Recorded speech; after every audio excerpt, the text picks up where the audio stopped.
Veeramalla first single ఎప్పుడైనా వచ్చినా power star Pawan Kalyan హీరోగా, నిధి అగర్వాల్ హీరోయిన్ గా తెరకెక్కుతున్న పాన్ ఇండియా చిత్రం హరిహర వీరమల్లు.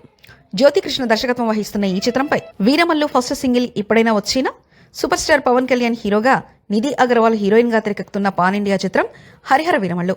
జ్యోతికృష్ణ దర్శకత్వం వహిస్తున్న ఈ చిత్రంపై భారీ అంచనాలు నెలకొన్నాయి. ప్రస్తుతం ఈ షూటింగ్ చివరి దశలో ఉంది. ఇక సినిమాకు సంబంధించిన ఫస్ట్ సింగిల్ పై తాజాగా బజ్ ఊపందుకుంది. ఈ పాటను క్రిస్మస్ కానుకగా లేదా కొత్త సంవత్సరం సందర్భంగా విడుదల చేయనున్నట్లు టాక్. మరింత ఆసక్తికరమైన విషయం ఏమిటంటే, ఈ ఫస్ట్ సింగిల్ను స్వయంగా పవన్ కళ్యాణ్ పాడినట్లుగా తెలుస్తుంది. ఈ చిత్రానికి కీరవాణి సంగీతం అందిస్తున్నారు. కీరవాణి మ్యూజిక్ అంటేనే అద్భుతమైన అనుభూతి అని తెలిసిందే. పవన్ పాడిన పాట ఫ్యాన్స్కు మరింత స్పెషల్ కానుంది. ఏఎం రత్నం నిర్మిస్తున్న ఈ భారీ చిత్రంలో పవన్ కళ్యాణ్ యోధుడి పాత్రలో కనిపించనున్నారు. మార్చి 28న పాన్ ఇండియా లెవెల్లో విడుదల కానున్న ఈ సినిమా పీరియాడికల్ యాక్షన్ డ్రామాగా రాబోతుంది.